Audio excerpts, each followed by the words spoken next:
Assalamualaikum everybody. Selamat datang ke Parent Help Parent Forum. It is now 9:02 PM and mungkin ada beberapa orang dia kelang kabut dengan link. Yes, we missed out one number. Minta maaf sangat-sangat. We minta maaf sangat-sangat. Alhamdulillah everybody could make it.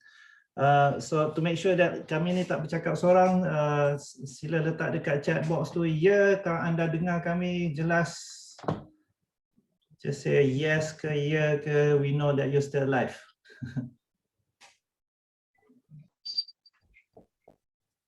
Yeah, Iva dah letak thumbs up. Alright, cool. The rest of you. Ya, yeah. Kak Ita dah bagi salam. Waalaikumsalam. Okay. Puan Asma pun ada. Okay. You can switch on your cameras kepada mereka yang berada dalam forum tu. Jangan malu-malu nak buka kamera, boleh. Ya. Yang wanitanya tak nak buka kamera, kita faham. Tapi the rest of you, kalau nak buka kamera, you can. Ya. Tak kami bercakap dengan kami je. Tengok muka kami je. Right. So to start things off, we're gonna get Rohaya to buat pembuka kata sikit. And Rohaya, yours. Okay, Assalamualaikum semua. Apa khabar malam ni? Semua sihat ke? Okay, Alhamdulillah. Okay, sebelum Ayah start forum malam ni, Ayah nak ada beritahu sedikit ralat pada forum-forum yang lepas. Okay, untuk Puan Izzah tak ada kat sini. Okay, tak apa. It's okay. So topik malam ni ialah pengurusan Sabah sebagai ibu bapa. Okey, malam ni forum lain sikit dia punya tarikan sebab kita nak minta Rizal untuk kongsikan seni pengurusan Sabah sebagai seorang ibu bapa. Seni pengurusan Sabah tu sendiri adalah program yang Rizal pernah jalankan. So malam ni kita somehow macam jemput lah untuk Rizal berkongsi seni pengurusan Sabah untuk bapa. Okay, so kita nak tengok malam ni angle macam mana kita nak mengurus Sabah kita sebagai seorang ibu bapa. So kita kalau sekiranya tuan-puan ada soalan yang berkenaan dengan Sabah ni, boleh teruskan ajukan soalan dan kita sama-sama bagi solusi. Dan dalam masa yang sama, kita nak belajar teknik macam mana kita nak menguruskan Sabah. Okey, sebelum kita mula, saya nak mengambil kesempatan kat sini. Seperti di awal permulaan tadi saya ada bagi tahu sedikit ralat yang saya perlu maklumkan. Okey, untuk topik tantrum dalam parent yang lepas, saya nak bagi sedikit ralat. Dalam forum tersebut kita ada bincang mengenai apa yang menyebabkan tantrum anak-anak, dan saya ada sebut, saya tersalah sebut tantrum ada 9 jenis. Sebenarnya bukan tantrum, sebenarnya temperament 9 jenis. So temperament ni yang boleh menyebabkan anak-anak jadi tantrum kalau kita tak tahu dan kita tak pandai nak kawal. Okay, so ada 9 temperament. Baik, lepas tu ralat yang kedua adalah untuk topik pujian dengan ganjaran. Ada salah seorang parent kita, Puan Liza ada kat sini. Saya mohon maaf sebab saya tengok balik video yang kita dah buat dalam forum tu, dan ada satu part di mana Puan Liza bagi tahu bagaimana Puan Liza memuji anak yang mencuci kereta. Jadi Puan Liza ada cakap bila puji anak tersebut tu, Puan Liza kata cantik, eloknya cara dia cuci kereta tersebut, dan Puan Liza kata berkilat dan sebagainya. Walaupun hasilnya tu bagi kita orang dewasa taklah mencapai tahap kita lah kilat dia tu, tapi Puan Liza sebut memang sangat hebat dan sebagainya lah.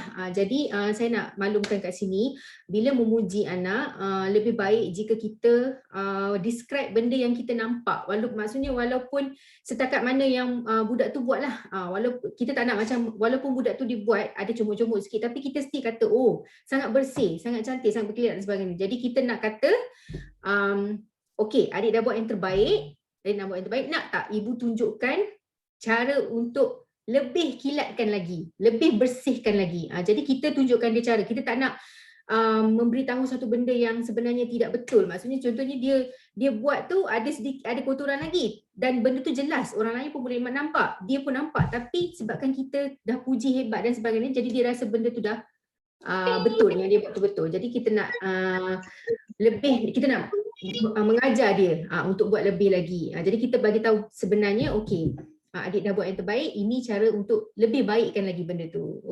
Okey, itu dua ralat yang saya nak sentuhlah, nak inform kepada parents yang pernah join forum-forum sebelum ni. Okey, terima kasih. Jadi sekarang kita akan teruskan dengan topik malam ni. Jadi saya menjemput Rizal untuk berkongsi sikit apa seni pengurusan sabar tu sebenarnya. Okey, silakan. Lagi sekali, dia masih forum, Parent Health Forum. So cara saya sampaikan topik ni adalah bukan saja saya seorang cakap, ya. Kita nak tuan-tuan perempuan berkongsi juga cara anda menguruskan sabar anda dengan anak. Okay, so let's start dengan confession time. Okay, tuan-tuan perempuan di sini, siapa yang pernah lose it? Lose your temper, lose your rationale pada waktu dan saat tu, for whatever reason. Siapa pernah marah? Tak semesti marah, dia mungkin stres, depressed terus, mungkin sedih, dia kerana telatah anak-anak, maka kita respon dalam keadaan emosional. Okay, so siapa pernah berada dalam keadaan tu? Sila letak di chat box anda sekarang. Ngaku je lah, ya. Yes. Ya, ramai angkat tangan di situ. Yap, okay. Nak letak di chat box pun juga. Yap. Siapa yang tak letak apa-apa, maksudnya dia memang tak pernah ada emosi langsung lah. Saya nak belajar daripada anda. Yeah, okay. Any more? Come on. Yeah. Alright, good. Saya nak tahu macam mana anda uruskan emosi anda. Okay, let's not talk about marah ke, let's not talk about stress ke, let's talk about macam mana anda uruskan emosi anda dulu. Kita nak belajar daripada anda dulu sebelum saya tambah-tambah nanti, ya. Kak Sabaria, ada cucu pun jadi pandai marah. Jangan bangaukan cucu Kak Sabaria, ya. Marah kita biasa. Okey, ya, yang biasa tu kita nak di luar biasakan lagi. Right? So, cerita dengan saya, ya, siapa-siapa boleh buka mic, cerita dengan saya, macam mana anda uruskan emosi anda bila keadaan berlaku, yang menyebabkan anda marah ke, stres ke, sedih ke. Sila kongsikan. Come on, nak dengar daripada anda dulu.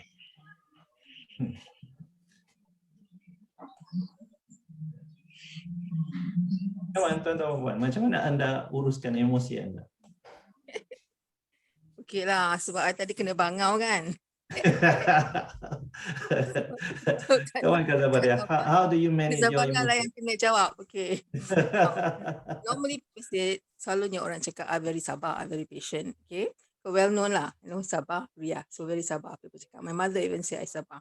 Then bila I ada this one come back home from Tafiz and all, macam like, but then I always rational balik. I cakap, this is ujian daripada Allah. I cakap, this is kan?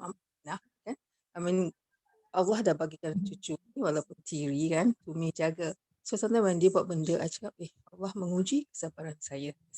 Allah menguji kesabaran saya sebab nak bagi banyak-banyak pahala. So that's how I deal with my emotion when I get angry. But sometimes I sit down with him and say, Adib, Neni ni kan banyak belas ihsan dengan Adib. So Neni harapkan belas ihsan daripada Adib. So that's the way I deal with it. So I'm more at peace lah. Okay. So no bangau. Yeah, Kak Sabaria. From somebody who is at one point, you say you're emotional, you become stressed out, you mungkin angry, kan? To become rational, it's like two spectrums, no? You're like A and Z, yeah. How do you do that? Apa yang Kak Sabaria buat tu daripada emotional and then going rational? How do you do that? What happened in that process? I look at the situation. I look at the situation, I realise that situasi ni lah, okay, kanak-kanak ini behave macam ini, buat kita macam mencabar kesabaran kita sebab dia yang nak attention, sebab apa yang dia telah lalui. So I kena taruh I put myself in his place. Can I say that in English? So jadi barulah kita faham apa yang dia buat. Then I feel that this is the only way that I can handle my emotion. Yeah. Very good Kak Sabara. You point out that pada dan saat waktu dan saat tu you ingat you're reminded lah. Okay, you're reminded that this is anak-anak, this is anak-anak yang that reminds me Kak Sabara, do you know matangnya otak seorang manusia adalah pada umur berapa? Do you know? Matangnya otak Seseorang. Yeah. Do you know? I thought itu bergantung kepada suasana dan upbringing dan juga apa yang dia dieksposkan, bukan? Why am I talking Malay? Boleh ya? Boleh. Boleh. Saya faham. A bit sekolah sikit lah my bahasa. I thought kematangan, wanita normally is lebih awal matang daripada lelaki kan. Normally they say about 15 tahun, right? But I felt that it is the environment dan juga keadaan sekalian environment lah, dan juga your upbringing yang akan lebih matang, isn't it? Kematangan seorang anak tu otak tu bila? Wanita. 25.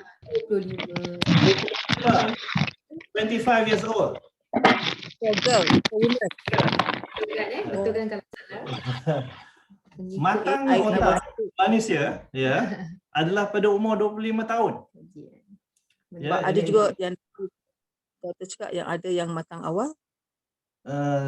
The thing is, Kak, on a general basis, based on studies I found that the human brain will only become mature at the age of 25 years old. So both gender? Both genders. Okay, more or less. Generally lah. So the point is this: would it be fair for us to be angry to a child whose kematangan otaknya belum sampai tahap itu lagi? That brought me to that point. Kak Sabara, when you pointed out about how you are reminded that you are actually talking to a child. Well, regardless of whatever background where he's coming from and whatnot, you're talking to a child. Thank you very much, Kak Sabara. Terima kasih banyak-banyak. Alright. Thank you. Tuan-tuan pemain yang lain, cerita dengan saya. Cerita dengan kami. Macam mana anda uruskan sabar anda? Nak cerita? Ya, silakan. Okey, Assalamualaikum semua. Dulu Dina berkenalan dengan Rizal, ayah semua ni, anak-anak yang 3 orang yang dah remaja sekarang ni dah besar. Waktu tu yelah dia orang dah macam terlepas lah sebenarnya ilmu untuk parenting waktu dia orang dalam early stage kan. So dulu Dina memang marah dan even Dina pernah pukul. Dan lepas tu memang rasa teruk, but then tak tahu macam mana nak buat kan. Lepas tu pergilah beli kitab Tarbiyatul Akhlaq, Tarbiyatul Aulad semua kan. Lepas tu macam okay kan. Lepas tu but then banyak benda yang teori. Lepas tu pergi kelas NLP semua, and then sampailah jumpa ayah. Lepas tu ayah waktu buat kelas dekat tempat Dina, bila ayah cakap something yang very insightful lah for me, bila ayah cakap our kids ni dia tengah exploring dia punya dunia. Right. Kan, maksudnya dia tak buat salah. Jadi dia tengah explore. Dia bukan buat sesuatu tu insist dia nak buat benda tu nak menyakitkan hati kita. Tak, dia tengah explore emotion. Dan Dina relate dengan apa yang belajar waktu NLP pasal cause and effect. Cause and effect ni perkara basic yang manusia akan mula belajar daripada kecil kan. Kita buat macam ni, jadi macam ni. Buat macam ni, jadi macam ni. Sama lah macam anak-anak explore. Kalau aku buat macam ni, Umi buat macam ni. Kan? Kalau aku buat lagi, dia tak ada buat dah. Okay, macam ni nak kawal Umi kan. Macam tu. So, dan Alhamdulillah kenal Rizal, waktu anak-anak yang kecil, yang 3 orang yang atas tu dah remaja dan belajar take charge.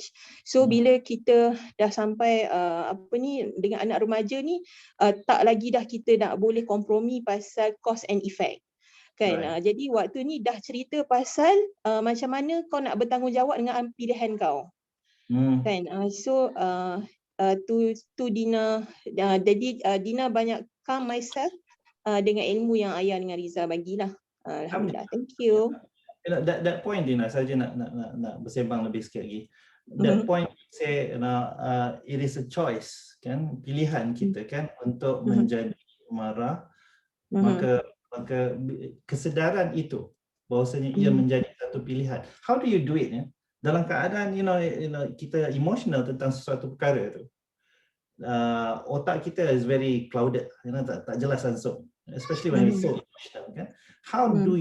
What do you do to get that itu switch off, the emotional part switch off, and then say okay, hang on, aku memilih untuk menjadi emotional sekarang, maka aku boleh memilih untuk menjadi lebih sabar. How do you do it? Apa yang Dina buat in that second to not switch off the emotion? Okay, yang bila marah sekarang ni, Dina sekarang bila lepas belajar Rizal punya sabar, banyak diam dululah, diam. So sekarang ni dia orang tahu kalau Umi diam, there's something wrong. Ada seseorang yang dah buat sesuatu buat Umi marah. Lepas tu Dina ada masa macam yang ada masa Dina akan flight. Maksudnya Dina akan masuk dalam bilik kurung diri. Macam hari tu Afham ambil phone Dina masuk dalam kolah. Ya Allah. Aku ada kelas okey malam tu. Dia suruh beli telefon lain. Dia nak tengok boleh float ke tidak. Dia explore. Benda Android memang macam tu. Aku budak ni kecil je kan. Kan hang sekali masuk kolah lagi kan. Masa tu lah rasa kan. Dia lepas tu waktu ni dia duk masak kan. Lepas tu tiba-tiba buat yang Rayyan bawa sini. Dia bawa dengan nitik-nitik ayam tu main dekat phone tu Umi. Rayyan baru je ambil daripada dalam kolah, dia kata. Pasal apa? Afham masukkan. Okey. Kan. So Dina P bagi tahu dalam benda ni Zul banyak bantu. Dia tahu bila, sebab kami ada discuss pasal emosi. Untuk uruskan keluarga dengan lebih baik. So kami bersetuju bersama bahawa bila seseorang tu tengah guna emosi dia, maksudnya dia tengah lemah. So kalau Dina tengah lemah, dia kena jadi kuat. Kalau kami bergilir-gilir jadi kuat dan lemah. Kan? Kalau dia tengah lemah, Dina kena jadi kuat. Dina tak dia jadi lemah juga, emosi juga macam dia. Okay, so you ada support system lah kat situ ya? Ya, so Dina Pia bagi tahu, abang tengok ni, I need my time. Okay. So dia biar je Dina masuk tu, dia uruskan anak-anak. Itulah. Sampai Dina okey balik dan Dina keluar. Alright, good, Dina. Now, Dina has pointed out one thing ya, tuan-tuan perempuan. Dina has pointed one thing. She mentioned this. At times she would straight away deal with it. At times she used the word she flight. Dia lari, dia jauhkan diri. Okay. Dalam otak kita ni ada satu bahagian yang namanya limbic system. Nak tahu di mana limbic system ni, tuan-tuan puan yang ada buka kamera ni, kita ada Hussein dengan Amirul. Hussein Amirul dengan saya kan? Okay.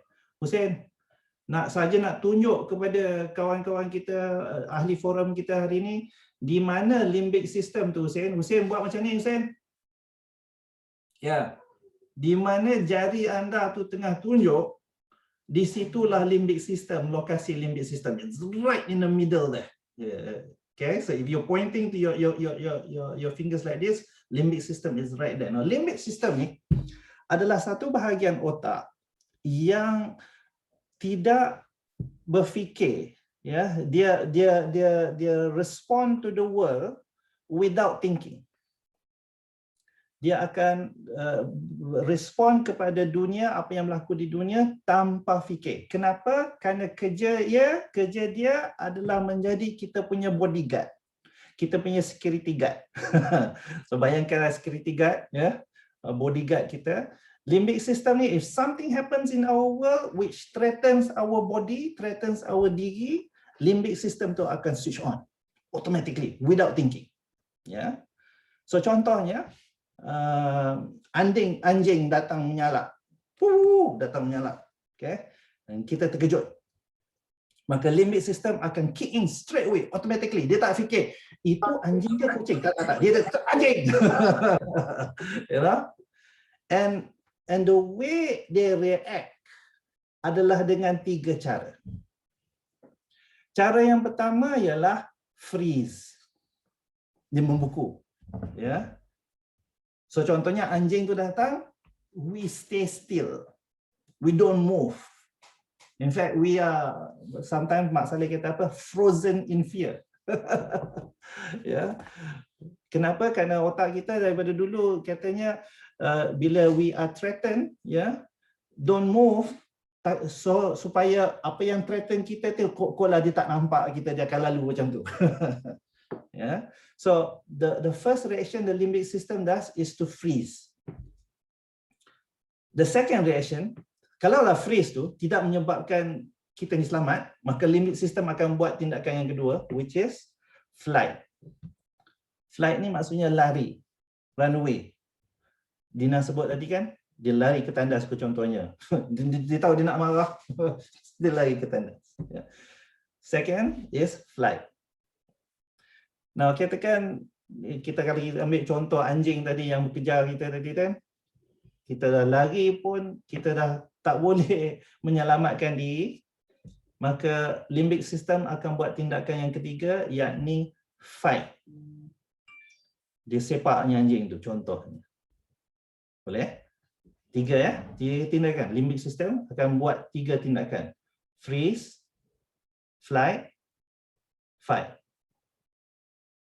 So contoh kalau kita buat contoh Dina tadi tu, anak dia ambil telefon Android yang murah tadi tu, letak dalam kolam mandi.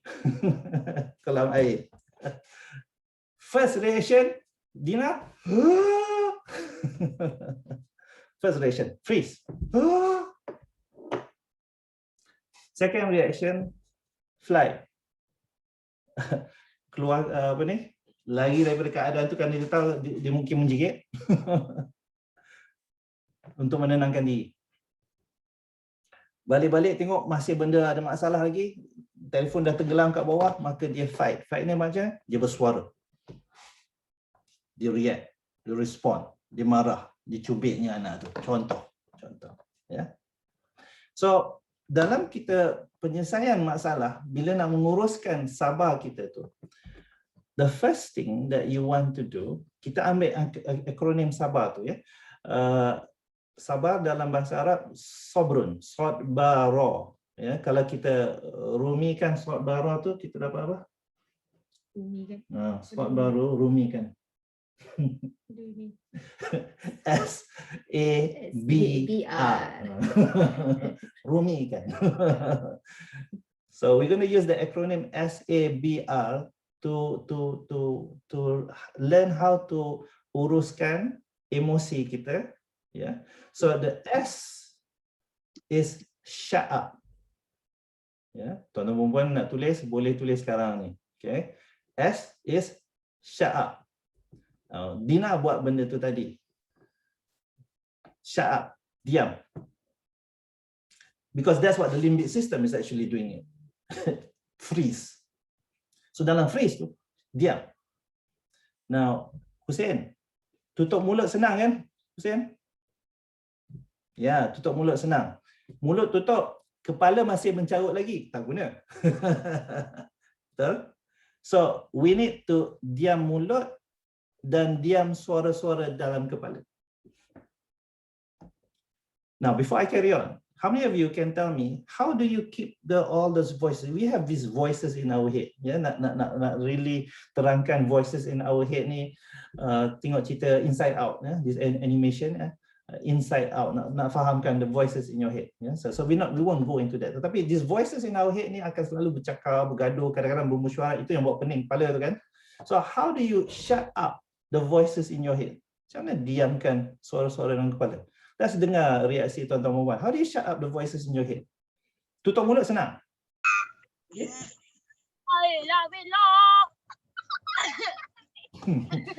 I'm sure that's not the voices in your head. How do you shut up the voices in your head?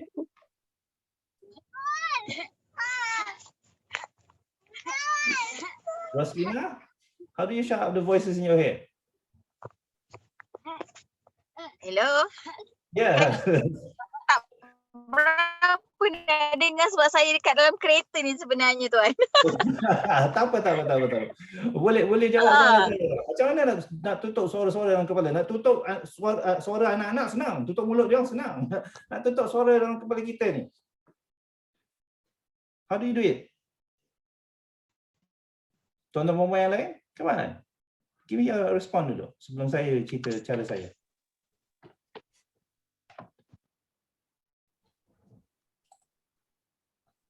How do you close the voices in your head? Hussein? Okey, kalau macam saya kadang force, contohnya perkara tu benda yang bakal menyakitkan kan, contohnya langgar dinding ke, tersepak meja ke apa kan. Apa yang saya buat adalah saya force jadi gembira. Contohnya kan, tiba tersepak meja, apa-apa akan gelak lu. Dia macam kita force dia punya hormon gembira tu untuk lagi lawan sikit daripada sakit tu. Macam tu lah. Kehebatan terserah. Terus force the hormon gembira tu keluar balik. Tapi kadang orang sakit hati pula Rizal kan. Tiba-tiba kita tiba gelak lah kan. Dia rasa pelik pula lah. Tapi itu antara cara yang saya guna. Alright. Thank you, Hussein. Terima kasih. Anybody else? How do you shut the voices in your head tu? Macam mana diamkan suara-suara dalam kepala? What do you do? Come on, 3, 2, 1. Dina sebelum belajar yang Rizal tunjuk tu, Dina bila keluar kat kepala mula cakap macam-macam, Dina akan direct what I'm going to think. Maksudnya kalau kita biar dia berfikir sendiri, dia entah ke mana-mana. So biasanya Dina akan mula ambil pen dan Dina tulis apa benda yang Dina perlu fikirkan supaya I direct my mind, not my kita tak nak kita dikawal oleh minda kita. Lepas tu bila belajar Sabar Riza tu, satu lagi choice lah. Alright, good. Thank you very much, Dina. Liana, what do you do to shut the voices in your head? Oh, okay. Ni bukan nak tunjuk baik tau, tapi ni memang betul. Okay. Sebenarnya benda ni saya start buat lepas saya pergi umrah tahun lepas lah. Masa tu masa pergi umrah, kakak saya cakap macam ni. Dia kata nanti dekat Mekah hati-hati tau, apa-apa benda terlintas kat fikiran. Dia kata jangan layan, cepat-cepat.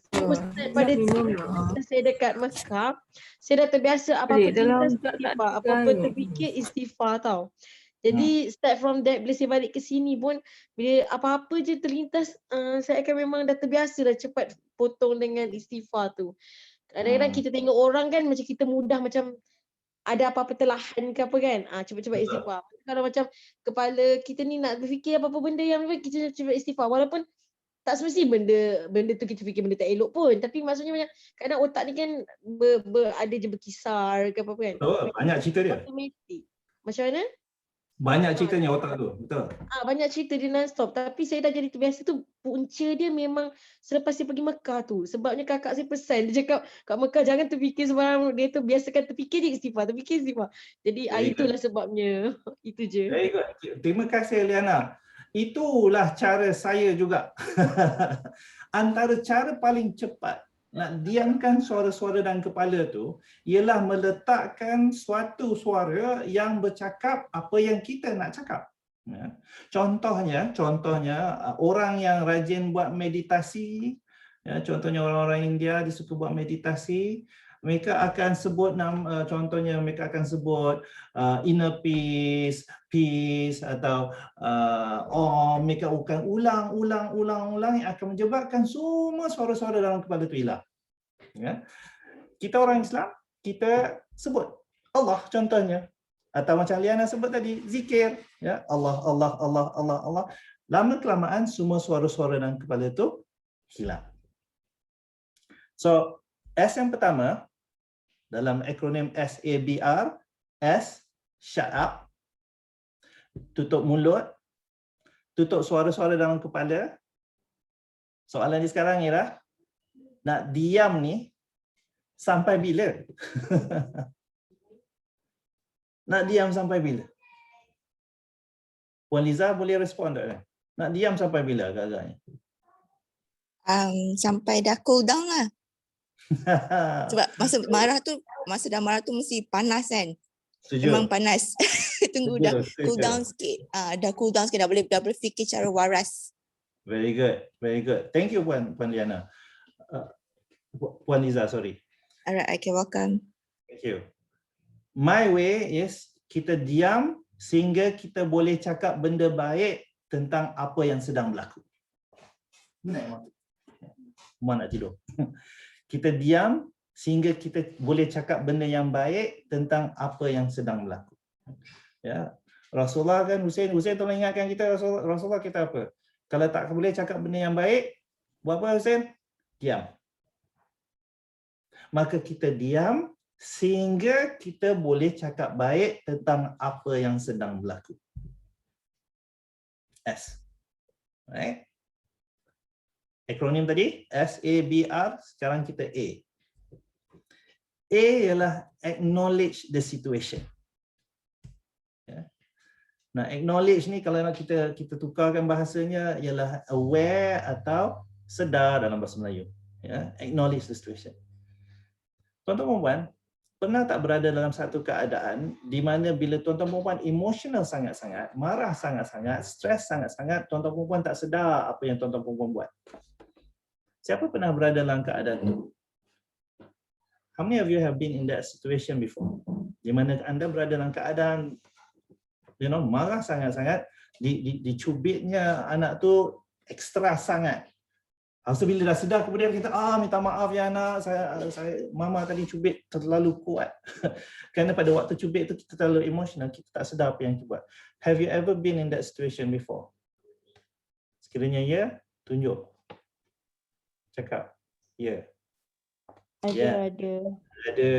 Ya, ngaku je lah. Confession time malam ni. So, kita nak sedar, kita nak acknowledge what is happening pada waktu tu. Kita nak sedar apa yang sedang berlaku. Dan bila saya kata sedar, kita nak sedar dua perkara.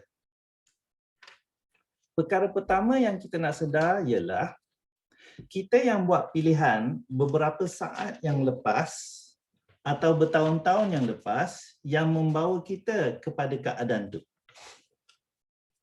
Ya, again, nombor satu yang kita nak sedar ialah kita nak sedar bahawasanya kita lah yang buat pilihan beberapa saat yang lepas atau bertahun-tahun yang lepas yang membawa kita kepada keadaan tadi itu.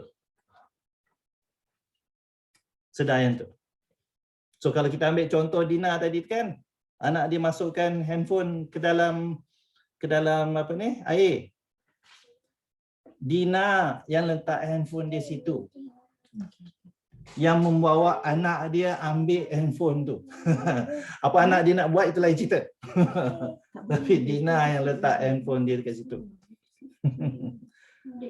Boleh? Nah, bila kita sedar yang itu, ya, bila kita sedar yang itu, adakah kita nak marah? Tak. Kita yang buat pilihan tu. Okay. Perkara yang kedua yang kita nak sedar, bahawasanya Allah juga yang mengizinkan benda itu berlaku. Perkara kedua yang kita nak sedar, Allah yang mengizinkan benda itu berlaku. So Kak Sabaria, bila kita sedar, Allah juga yang mengizinkan perkara ini berlaku, ada kita nak marah? Berani kita nak marah? Tak adanya. Ya. So, bila saya kata S, A, acknowledge the situation, kita nak sedar dua perkara. Nombor satu, kita nak sedar bahawasanya kita yang memilih kita yang buat pilihan beberapa saat yang lepas atau bertahun-tahun yang lepas yang membawa kita kepada situasi itu pada saat itu. Nombor dua, kita nak sedar Allah juga yang mengizinkan benda itu berlaku. Keadaan yang buat kita emosi tadi. So dengan kesedaran itu, we tend to cool down. S, A, B. Now B kita nak masuk ke dalam NLP sikit. Okay. Kita guna bahasa NLP sikit. B adalah break the pattern. Ya. Break the pattern kalau kita translate dalam bahasa Melayu ni adalah buat sesuatu yang lain. Kita tengah buat A, pada saat tu buat B. Break the pattern, keluar daripada pattern tu. You see, bila kita ni dalam keadaan emosi, kita berada dalam satu jalan, satu pattern.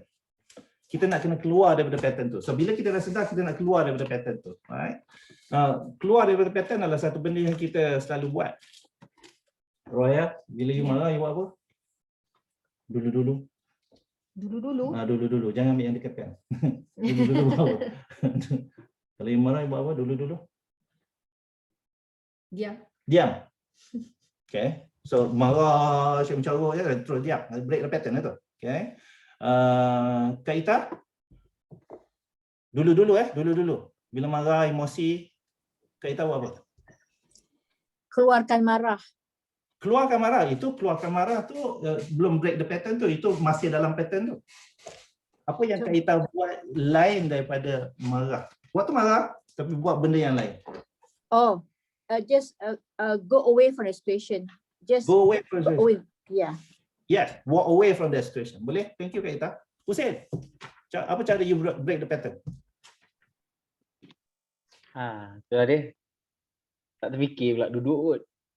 Duduk. Hussein pun sebenarnya dah cerita macam mana Hussein break the pattern. Hussein itulah. gelak. Gelak. Itu totally break the pattern tu. Sampai orang kata, gila kau Hussein, kau buat. Ya, break the pattern. Terima kasih Hussein. So, kita ni sering buat banyak benda yang lain daripada yang lain bila nak keluar dalam keadaan emosi tu. Contohnya, siapa di kalangan kita, nah ni mesti respon tolong buka mic dan respon kepada saya. Siapa di kalangan kita bila dia marah, stres, depres, dia makan? Buka mic, nyahut. Siapa di kalangan kita bila stres, marah, depres, dia makan? Saya. Kalau stres kerja. Stres kerja. Ya, there you go, you makan. Ceritanya bila makan dia masuk. Ya. Emosi adalah satu benda yang perlu diekspreskan, perlu dikeluarkan, perlu di let it go. Ya. Contohnya Kak Sabaria tengok cerita komedi. Ya. Tengok cerita komedi on TV and you don't laugh. You tahan je, you tak nak gelak. What happens to you, Kak Sabaria? Yeah, you stressed out. Yeah, sakit perut tu. So emotion, baik dia happy, baik dia marah, baik dia depressed, baik dia sad, it has to be let out. Yeah. When you eat, you don't let it out, you put it in. And it doesn't help you. Yeah, it doesn't help you. Dia keluar kemudian ya, tapi dia masuk dulu. So cadangan saya begini. Kalau nak makan, beli makan atau masak dan bagi orang. Break the pattern. Instead of putting the food into your mouth, take the food and give somebody. Tapi kan, Jok, Ya, kita belajar kulinari kan. Kalau kita masak tengah marah, makanan tadi tak sedap. Oh ya. Well, kalau kita senyum-senyum dengan kita masak tengah happy, makanan tu jadi sedap. Walaupun masak telur goreng je jadi sedap. Kalau tengah marah confirm tak sedap. Well, Liza, if you ask orang-orang yang makan ya kerana dia marah, dia akan cari makanan yang sedap. Dia akan masak masakan yang sedap. So makanan yang dibeli tu atau masakan yang dibuat tu bagi orang. so bayangkan Liza, they will still masak yang sedap because dia tahu dia akan makan. So instead of dia makan, cadangan saya bagi orang. So bayangkan masak, so ding dong kat rumah jiran tu, ding dong, so bagi. Jiran tanya, ni kenduri ke? Tak, aku tengah marah ni makan. Carry-nya jiran pun takut tak nak makan. Jiran pun fikir 2-3 kali nak makan ke tak makan. Betul. But the point is, you have to give it out. Okay, ngaku. Sekarang, everybody in this forum, tolong ngaku. Ada 27 orang dalam forum ni sekarang. Cerita dengan saya. How many of you, bila stres, marah, depressed, anda pergi shopping? Buka mic tu. Ngaku je lah. Tak shopping, jalan je. Okay. Dia window shopping. Shopping buku lagi. Shopping pakaian mungkin. Bandel mungkin, bandel. Bandel jadilah. Alright. The point is this. Katakan kita dalam marah, stress, depressed ni, kita aku pergi shopping lah, nak apa ni, shopping therapy lah kononnya, jalan dekat shopping mall tu, aku nampak tudung, apa nama tudung yang dekat shopping mall kita tu, dak, ya. Tudung dak yang mahal tu, aku nak tudung tu lah, aku belilah, aku tengah stres ni, belilah tudung dak yang mahal tu. Habis tu kita sangkut kat dalam almari tu, and setiap kali kita nampak tudung dak tu, ia akan mengingatkan kita tentang apa yang kita marah. So, you're making it worse. You're not letting it go. It's still in your almari. So, cadangan saya lah, beli tudung dak tu, bagi orang. Hussein, ingatkan kita Hussein? Kan dalam Quran kata apa? Nak bagi sesuatu yang kita suka. Betul? There you go. Beli tudung dak bagi isteri lah, yang tu lah. Yeah. Nampak balik tudung tu hari-hari ni. Tak guna kan? So you have to give it to somebody else. You have to get it out of your system. S-A-B. B ialah break the pattern. Rasulullah dah ajar kita ni kan. Rasulullah kata apa? Bila Hussein ingatkan kita sekejap. Bila kita Rasulullah kata apa? Bila kita marah berdiri, kita buat apa? Marah duduk. Duduk. Ya, duduk marah lagi buat apa Hussein? Baring. Baring marah lagi buat apa Hussein? Ambil wuduk lah. Ambil wuduk, pergi solat. Pergi baca Quran ke. Do something else. Break the pattern lah tu. Saya ni tuan-tuan dan puan, bila saya ni stres, marah, depressed kan, saya cari tabung. Ya, ini cerita sebelum Covid lah, cerita sebelum Covid. Saya akan cari tabung, kalau tabung yang paling dekat masjid lah. Kalau tabung yang paling dekat KFC lah. Ya, cari tabung. Dan bila cari tabung tu, contohnya kat KFC kan, pergi dekat kaunter tu, letak shilling, tengah marah ni, letak shilling RM1, RM5, by the time masuk RM10 slow sikit, you know. By the time masuk RM50, they gone, marah tu gone. I let it go. So, Kita sayang nak masuk RM50 tu. Ya, bukan sayang, dah habis dah duit. Alright, okay. So bila sampai 50 tu fikir balik. Kerana duit yang lain dah habis. Tinggal this last 50. Kerana waktu tu, you start to become rational balik kan. Your emotions have been expressed. You start to think again. Bila kita ni emotional, kita berhenti berfikir. Yeah.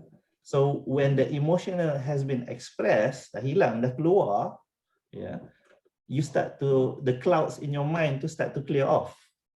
And you start to think again. Yeah. So that's what I do. Ada di kalangan kita, dia express melalui Facebook kan. Tapi kalau you express mencarut dekat Facebook, tak guna. 3 tahun kemudian dia datang balik posting tu. Berdosa selama-lamanya. So why not write pembelajaran anda daripada keadaan tu. Tulislah keluar, tulis buku ke, tulis journal ke, tulis dalam diary ke, tulis kat Facebook ke, ulang. Write it out. Tulis apa yang anda belajar. So, bila kita kata break the pattern, buat sesuatu yang lain yang akan kembali manfaat anda atau orang lain. Yeah. That's what you do. So, Kak Ita ingatkan kita balik, Kak Ita. S tu apa tadi, Kak Ita? Shut up. Shut up. B, S, A apa dia? aware and ataupun acknowledge. Acknowledge the situation. Okay. S-A. B apa dia Kak Ita? Break the pattern. Break the pattern. Buat sesuatu yang lain. Terima kasih Kak Ita. Do something else. S-A-B. Baru kita reach R. Nah, R ni tuan-tuan perempuan, ada 3. R yang pertama ialah reflect. No, sorry. R yang pertama ialah respect. Respect. No. Kepada mereka yang pernah masuk kelas saya kan, saya selalu kata kalau kita nak hormat pandangan orang, kita cakap apa? Menarik tu. Ya. Kita tak nak bergaduh dengan dia. So kita cakap menarik tu. Orang bagi pandangan yang kita tak suka, kita tak setuju, tapi tak nak bergaduh. So kita kata menarik tu. Atau dalam bahasa Inggerisnya apa ya? Menarik tu? That's interesting. Ya. That's interesting. Nah, tuan-tuan perempuan, bayangkan ya, orang langgar kereta kita, takkan kita nak buka tingkap dalam kereta, menarik tu. Tak kena kan? So kita nak cakap menarik tu kepada siapa ya? Who do you want to say menarik tu? Anybody? Kita nak cakap menarik tu kat siapa agaknya? Contohnya Dina tadi, anak dia masukkan handphone dia ke dalam air. Dina nak cakap dengan anak tu ke? Menarik tu. Cakap kat diri sendiri. Tak cakap dengan diri sendiri, menarik tu. Doesn't work juga. Kita nak cakap menarik tu kepada Allah. Allah yang mengizinkan benda tu berlaku kan? So bila saya kata kita nak cakap menarik tu kepada Allah, kita nak bersangka baik dengan Allah. Kerana kita ni sering bersangka buruk. Bila sesuatu berlaku dalam hidup kita, kita kata, why? Sangka buruk. Ya, kita siap soal Tuhan. Nauzubillah. Ya. So kita nak bersangka baik dengan Allah. So kita kata, menarik tu Tuhan nak bagi aku apa ni? Tuhan nak tunjuk apa ni kat aku ni? Bersangka baik. So only bila kita dah hormat keadaan tu, you respect the situation, baru masuk R yang kedua. So R yang pertama tadi, respect. R yang kedua, reflect. Now, reflect ni tuan-tuan puan, kita ada Kak Musamah. Kak Musamah apa khabar? Baik, alhamdulillah. Baik, alhamdulillah Kak Musamah, selama tak dengar suara. Kak Musamah, kita selalu cakapkan kat orang kan Kak Musamah, kita kata setiap sesuatu berlaku ada je dia punya hikmah dia, pembelajaran dia. Betul Kak Musamah? Ya. Ya, betul. Ya, kita selalu cakap. Ceritanya gini ya, kita selalu kata, benda ni memang ada hikmah dia. Hikmahnya di situ. Nah. Hikmahnya bukan di situ. Tak. Kita kena ambil pembelajaran tu dan bawa dia reflect kepada diri. Reflect balik kepada diri. So contohnya lah orang masuk ke dalam rumah kita curi barang lah contohnya. Okay, kita nak reflect kepada diri, aku lupa bayar zakat tahun ni contohnya. Tuhan takes it away from me, kerana itu bukan hak saya. Contoh. Ya. Lagi satu contoh yang saya boleh bagi, Rohaya ingatkan saya, kami ada anak yang ketiga kami, Aisyah, anak special sangat-sangat sampai doktor-doktor di Malaysia ni tak tahu apa yang berlaku dengan Aisyah ni. So bayangkan waktu Aisyah dalam 0 to 6 months to 0 to 1 year tu, Aisyah menangis, kita bawa pergi doktor tak faham apa yang sedang berlaku. So mak ayah ni stres gila. Ya. Sehingga keluar daripada mulut Rohaya kata apa? Kadang-kadang kita rasa kita tahu semua benda tentang anak-anak. Allah bagi baby Aisyah untuk kita belajar lagi. That was the reflection. That was the pembelajaran. Allah bagi baby Aisyah ni untuk kita belajar lagi. Saya bila dengar yang itu terus tenang. Terus calm down. Rupanya Baby Aisyah is in our lives untuk kita belajar lagi. Boleh tuan-tuan? Reflect. R yang pertama, respect. R yang kedua, reflect. R yang ketiga, redha. Apa dia redha? Apa yang tuan-tuan faham tentang redha? Helmi, switch on your mic, Helmi. What do you understand by redha?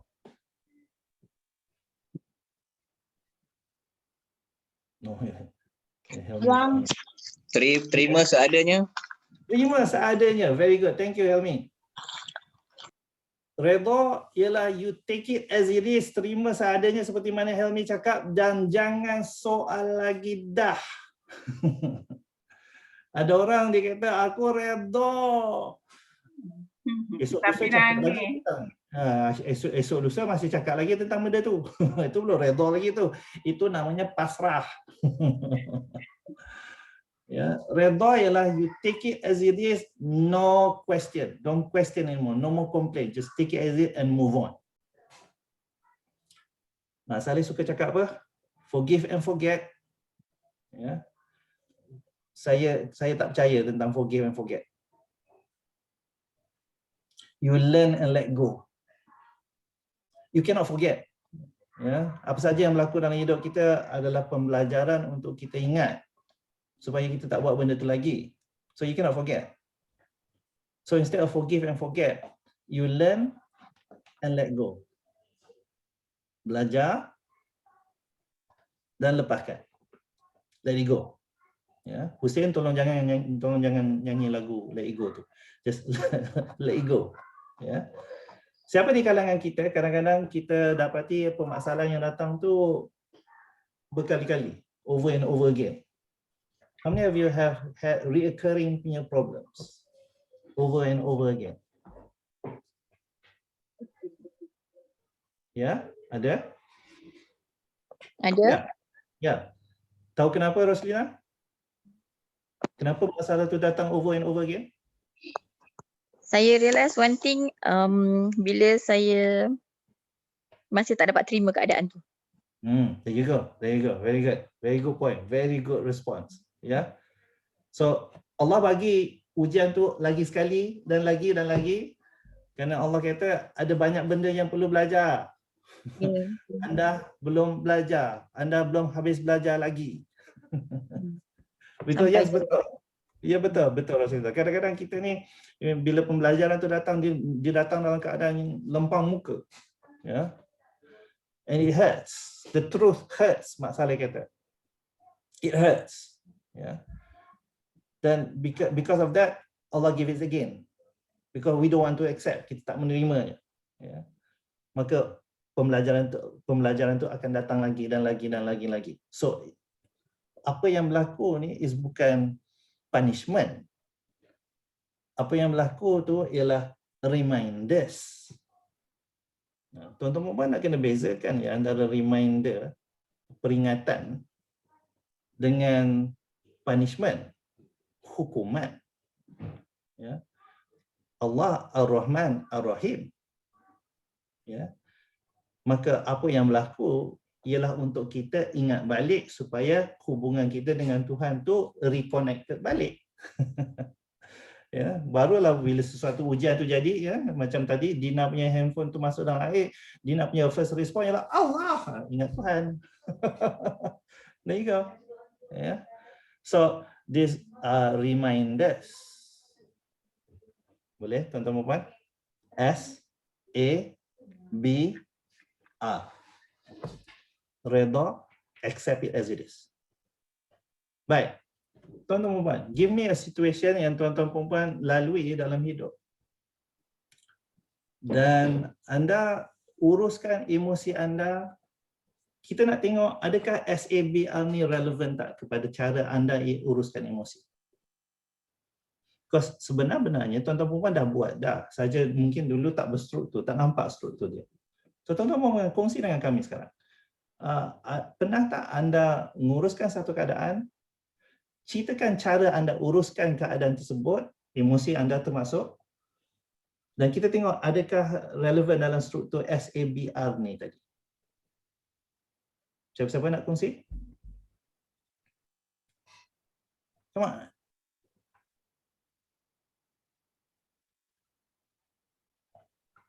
Mana ya?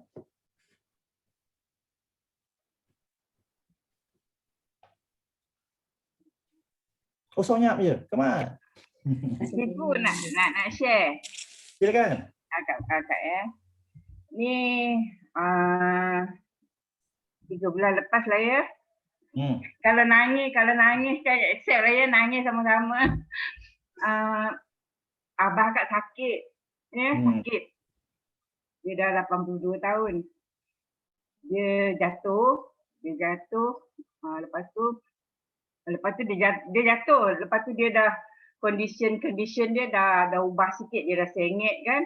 Tapi dia masih boleh cakap. Dia kata dia tak nak pergi hospital. Dia tak nak pergi hospital, dia tak nak pergi klinik. Dia kata dia sihat. Okeylah. Lepas tu lepas 2 hari, lepas 3 hari keadaan dia makin lama makin buruk, makin buruk. Selepas 10 hari saja. Kakak kata tak boleh jadi macam ni. Adik ikut je sebab dia kata dia tak nak. Dia masih sihat. Dia kata kan lepas 10 hari. Waktu subuh lepas solat, akak call ambulans. Ambil dia. Dia mengamuk-ngamuk dekat rumah. Akak tak berani pun pergi. Tengok dia diambil oleh ambulans kan.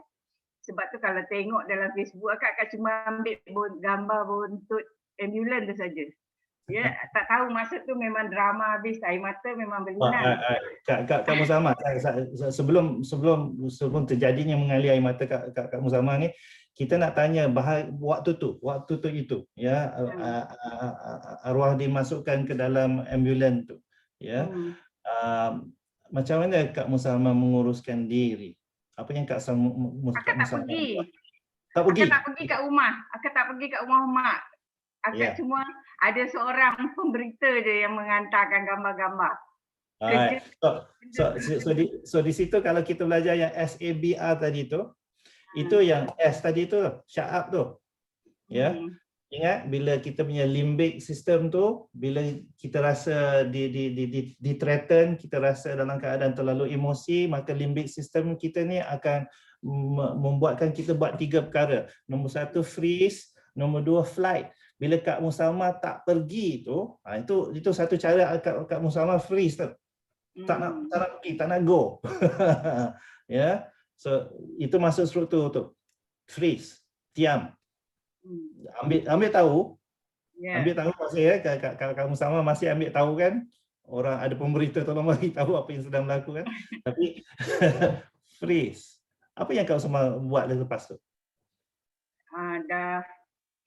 Bila dah pergi tu, pemberita cakap memang drama habis, semua menangis. Memang kami kata itu adalah hari terakhir kami jumpa abah kan. Hari terakhir jumpa abah. Dan lepas dia dah pergi, lepas tu ada seorang yang ikut dalam van, tanya dia bila dia dah masuk, dia dah pergi, dah warded. Baru kami bincang apa yang nak buat selepas pada tu. Ya, apa yang nak buat selepas pada tu. Ya. Dan kami bergele-gele lah. Selepas rasa dia berbulan dan pada bulan Januari tu dia pergilah. Dia meninggal kan. Dia meninggal. Jadi drama lagi masa hari dia meninggal. Masa tu akak sedang sibuk dengan KP. Ya, yang mana agensi kata silalah hantar assignment peserta dengan segera. Jadi adik pada hari kejadian tu, itulah harinya yang akak nak selesaikan benda tu. Walaupun adik dah 2 hari dah, adik kata abah ni dah macam tak berapa sihat. Dia kata apa nak buat, sebab adik sentiasa refer. Sebab kita yang mulakan langkah dulu, apa saja nak buat adik akan refer. Kata barang semua dah ada, buat je lah macam apa yang biasa buat. Macam kita kata sedut kahak, Lepas tu apa lagi? Ada 2-3 benda. Adik Ya, kata ya, tak ya. buat, tapi abang Ya. masih lama masih lemah. Tak, cakap Kak Long nak buat kerja sikit lagi. Sikit lagi. Kata nak habiskan juga sebab dah janji nak habiskan. Habis je kan terus pergi. Okay. Saya nak berhenti Kak Musalma kat situ. Ya. Di situlah as break the pattern Kak Musalma. Ya.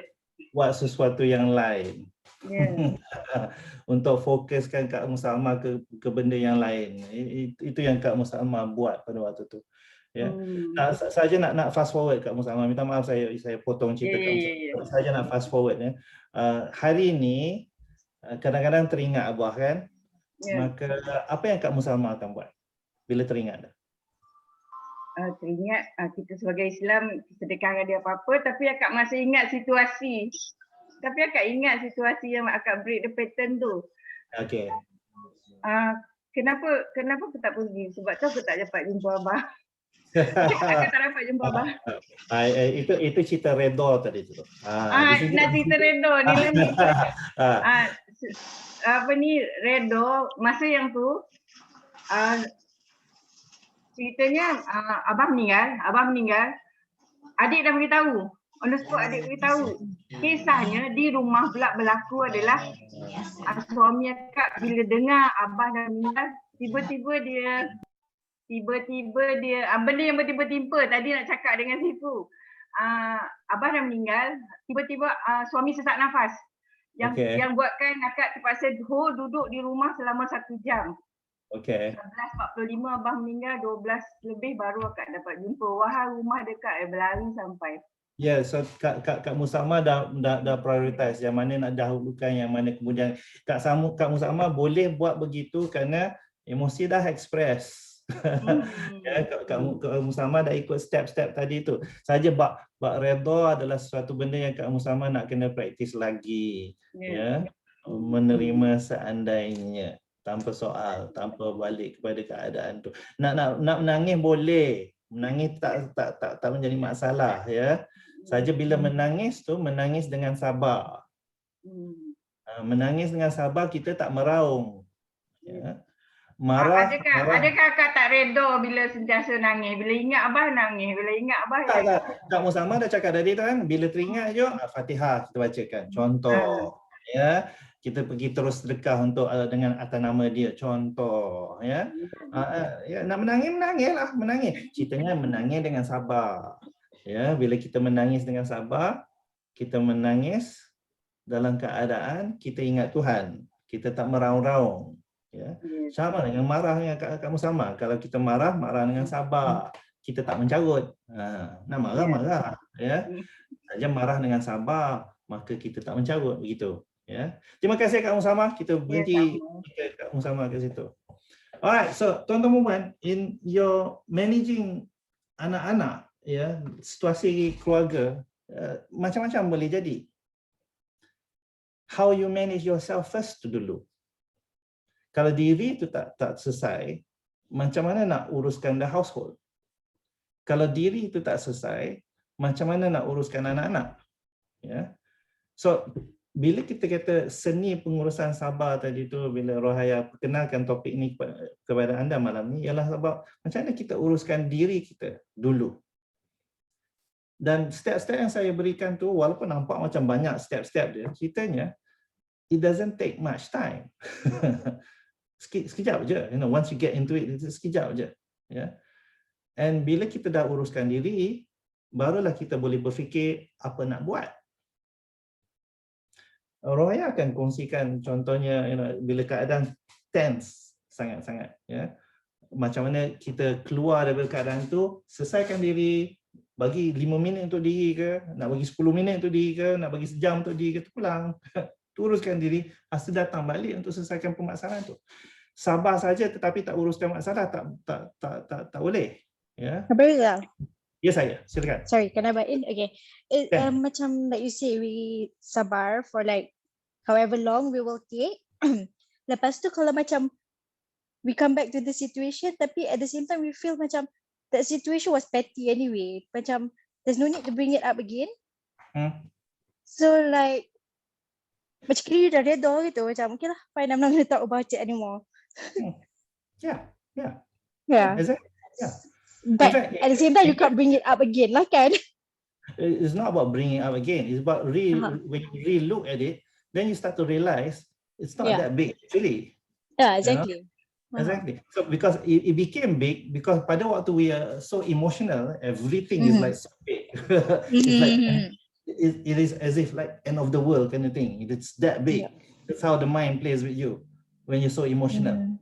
Yeah.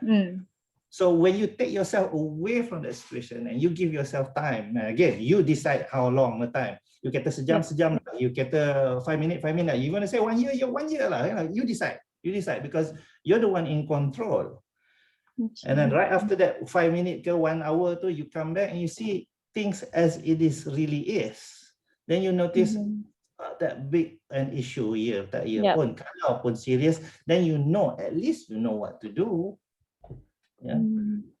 Boleh, Iba? Yep. Yes, sure. Thank you. Yeah. I thought a lot. Memang itulah tujuannya. Sebab seni pengurusan sabar ni memang bidang dia. Okay. Alright. Get people to talk. Okay. Tuan-tuan dan puan, if this makes sense to you, apa yang saya kongsikan dengan tuan-tuan dan puan ni membantu, kami nak tuan-tuan dan puan bersuara. Kalau tak, macam saya seorang yang bercakap ni. Come on. Does this make sense to you? Apa langkah-langkah yang saya berikan ni?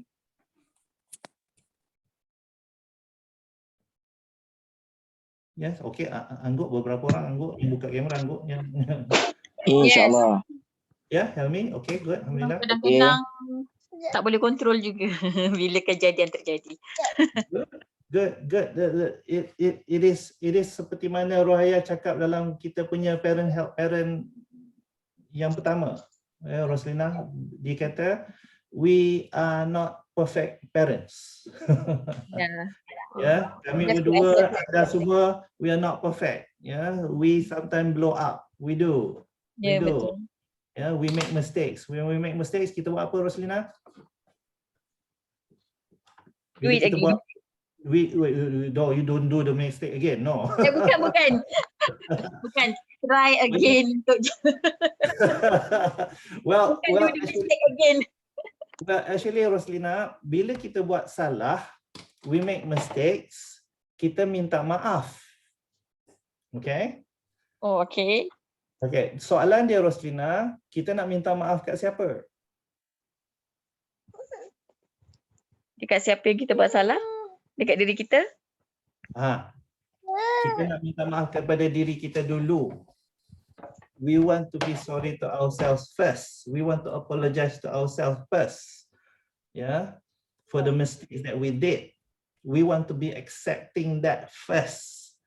Kemudian barulah kita minta maaf kepada anak-anak atau siapa-siapa yang berada dalam situasi tadi itulah, minta maaf lah mak cubit kuat sangat lah tadi, peluk cium and settle the problem. Yeah, but you need to always remember to be apologizing to yourself first, because we want to always remember that we're not perfect. Bila kita tak apologize to ourselves, our body responds. Yeah. Our body get sakit, our body get pening, our body get lethargic, penat. Our body will respond. Why? Because we have not taken into account diri kita dulu. Tuan-tuan perempuan, diri kita ni berroh. Yeah. So kalau kita tak selesaikan diri kita dengan bermaksud di sini berminta maaf kepada diri ni dulu, maka diri belum settle lagi. Tak mungkin kita dapat uruskan orang lain kalau diri ni belum settle. So yes, bila buat salah, kita akan buat salah. We are human. Ceritanya bila buat salah, minta maaf. Nombor satu nak minta maaf pada diri. Ya, kerana kekurangan diri itu. Dan kita minta maaf kepada benda lain dan situasi dan seterusnya. Alright, tuan-tuan perempuan, sekiranya ada soalan nak tanya, inilah masanya. Lisan. Ya saya. Okay, maksud minta maaf kat diri tu, kita memang kena cakap dengan diri kita dah sebut nama kita, cakap aku minta maaf macam tu sebab saya selalu bila lepas saya sebab saya selalu everyday bila bangun pagi saya selalu cakap dengan diri saya dan cakap dengan anak saya, hari ni tak nak marah-marah. Memang saya cakap hari ni tak nak marah, hari ni nak cakap elok je dengan anak, nak ni macam tu lah kan. Memang tapi kadang-kadang bila dah sampai penghujung hari tu dia akan dah petang ke apa kan, kita dah start penat, akan juga marah. Dan biasanya bila saya dah tertengking ke atau tinggi suara dengan dia orang, selalunya memang saya akan ada rasa bersalah, kadang-kadang saya akan menangis. Biasanya saya akan akhiri dengan saya akan menangis lah, sama ada saya menangis dan minta maaf kat dia orang atau saya menangis seorang-seorang dalam bilik. Adakah itu kerana saya tidak minta maaf betul-betul tu dekat diri saya? Sebenarnya saya menangis tu, sebenarnya saya rasa bersalah kat diri sendiri kan. Macam mana tu? Exactly, Liana. Menangis tu adalah satu tanda yang jasad kita ni, diri kita ni belum selesai lagi. Dan diri kita perlukan perhatian. Diri kita perlu sokongan. Ya. So saya ada dua perkara kat sini untuk Liana ya. Nombor satu ialah kita maafkan diri dan maafkan orang di sekeliling kita sebelum kita tidur. Ya. Menangis saja tidak membantu. Menangis hanya suatu luahan ekspresi. Ya, it's an expression that you let it go. Saya tak kata menangis tu tak baik. Tak. Nangis, go ahead, nangis. Ceritanya menangis belum menyelesaikan permasalahan tu lagi. Menangis belum kita minta maaf pada diri tu lagi, belum. Ya. Menangis baru satu ekspresi sesalan. Faham? Minta maaf pada diri. Minta maaf kepada situasi. Minta maaf kepada orang-orang yang kita salah. Buat salah kepada sebelum kita tidur. Itu satu. Nombor dua yang Liana kata, setiap pagi Liana kata, pagi ni saya tak nak marah-marah lagi dengan anak-anak. Ada bahasa yang lebih elok yang kita gunakan. Rohaya boleh tambah tu. Instead of saying I don't want to do this, I don't want to marah anak-anak, apa yang patut anak-anak tu ibu tu cakap? What would be a better word? I don't want to again. She was saying, pagi ni saya tak nak marah anak-anak tu lagi. So instead of saying I do not want to, she should be saying inilah positive statement lah. Maksudnya apa yang puan nak. Saya bangun hari ni saya akan cakap dengan tenang dengan anak-anak. Hari ni saya akan banyak appreciate anak-anak. Saya akan notice anak-anak buat apa hari ni, saya akan sebut contoh. Jadi bila kita mula pay attention, kita mula appreciate dia akan rasa dihargai lah. Bila dia rasa dihargai tu, dia akan rasa macam puan sebenarnya beri attention pada anak-anak ni sebenarnya. Jadi dia akan set the whole mood for the whole day tau. Benda tu sesuatu yang berbeza. Tiba-tiba kita buat sesuatu yang berbeza kan. InsyaAllah boleh cuba, insyaAllah. So cakap apa yang nak, bukan apa yang tak nak. Saya tak nak marah ialah benda yang tak nak. Saya nak lebih tenang cakap dengan anak-anak. Saya nak lebih bergembira cakap dengan anak-anak.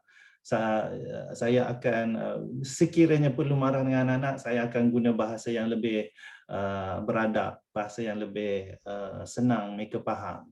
Saya akan cerita apa yang mereka patut buat, bukan fokus kepada permasalahannya apa yang mereka dah buat. Ya, contohnya. So betulkan bahasa ya. Liana boleh? Dua perkara untuk Liana tu. Baik, terima kasih. Jelas, terima kasih. Terima kasih. Nurul bertanya soalan. Riza macam mana? Ya, saya kadang itu rasa dah penat nak tegur anak. So biar je lah apa yang dia orang buat. Apakah tindakan tu saya salah? Anak saya main game contohnya. Alright, fine. Dalam kita kata biarkan, nombor satu ya, Nurul, bagi jangka masa. You nak biarkan sampai bila? Seminit, 5 minit, sejam. Otak kita akan selalu bertanyakan ini. Kerana otak dia selalu prioritize. Ya. So, kalau lah dalam keadaan you dah penat, you just tak nak tegur, you nak biarkan mereka pada waktu dan saat. Fine. Okay, it's okay. Ceritanya untuk berapa lama? 5 minit. Okay, 5 minit. Biarkan 5 minit. Kerana otak lepas 5 minit, dia akan kata, okay, 5 minit dah habis, nak buat apa pula? Bagi time limit. Berapa lama? Kerana kalau kita tak bagi time limit tu, maka kita akan biarkan selama-lamanya. mulalah malas. Dah sampai ke esok, masih duk biarkan lagi. Mulalah malas. Ya. So, bagi time limit. Give a time for yourself tu. That's what you're doing sebenarnya. So, janji kita ni tahu apa yang kita buat. Ya. You nak benarkan dia main game. Okay, fine. 5 minit contohnya. 10 minit contohnya. Ya. Tentang main game tu, sila lihat video-video kita tentang gadget lah, ya. Banyak isu tentang main game ni kan. So, ceritanya gini, untuk uruskan diri kita, kalau nak take time for yourself, go ahead, fine. Tapi bagi jangka masa, 5 minit ke, sejam ke, you decide. Jangan kita nak biarkan dia. Tapi you tak bagi time limit, maka otak ni dia selama-lamanya lah. Dan bila selama-lamanya dia menjahanamkan diri. Harap itu menjawab soalan Nurul. Okay, terima kasih. Any more questions? Yeah.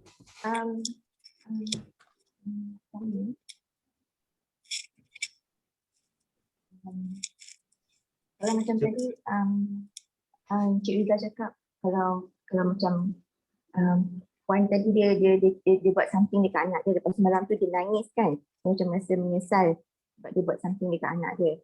Tapi kalau macam saya, dia rasa macam saya dah macam stress sangat, macam malam tu saya nangis sebab stress, tapi saya tak buat apa-apa pun keadaan saya, cuma rasa penat kot. So, macam itu macam mana saya nak maafkan diri saya, macam Cik Riza cakap, untuk kita kena maafkan diri dulu. So apa yang maksudnya maafkan diri dulu kalau kita stres sebenarnya? Apakah yang menghalang anda untuk memaafkan diri, Riza?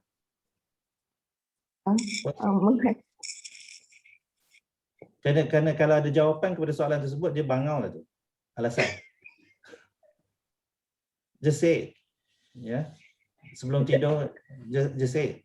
Just cakap je. I mean, say it. Now, kadang-kadang kita ni mungkin cakap, Riza senang lah cakap, just say it. Kitanya memang senang, cakap lah.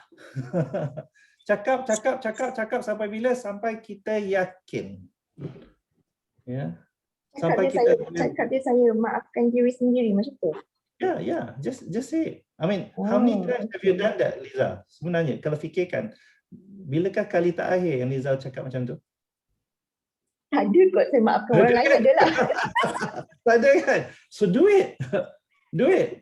Ya, sebelum tidur maafkan orang lain, tapi maafkan diri sendiri tak ada. Kita ni kan, Liza, kita ni sakit kepala, lenguh badan, sakit kaki adalah kerana badan kita tengah menceritakan sesuatu tentang kita. Saja kita je yang tak nak dengar. Ya.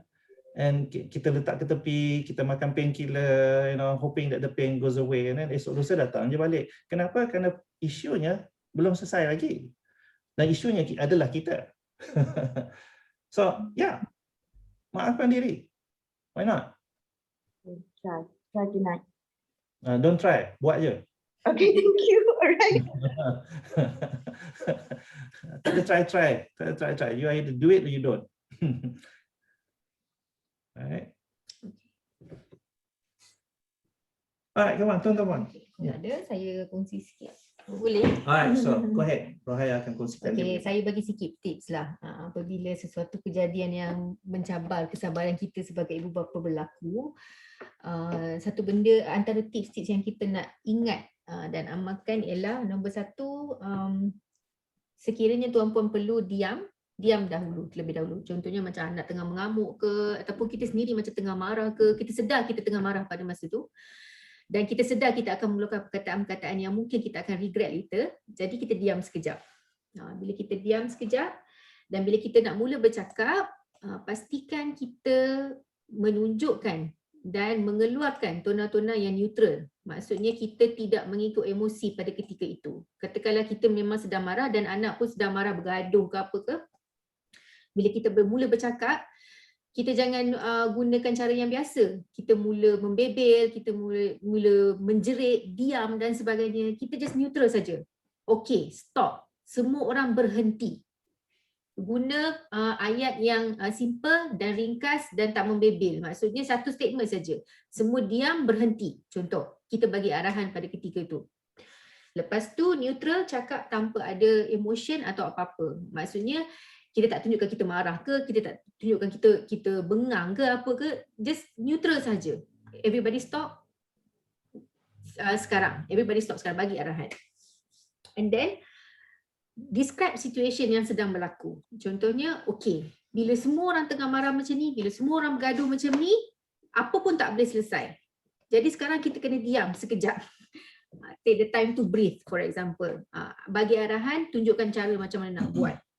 Kena bagi tahu, bila semua orang marah-marah, keadaan jadi tak tenang, mungkin akan jadi lebih buruk dan sebagainya. So you kena describe situation dan you kena describe effect kalau benda tu dibiarkan berlarutan. Lepas tu, bila semua orang dah calm down, and then tuan-puan boleh sarankan pada anak-anak, okay, sekarang bila semua orang dah diam macam ni, okay, do we want to talk about this right now?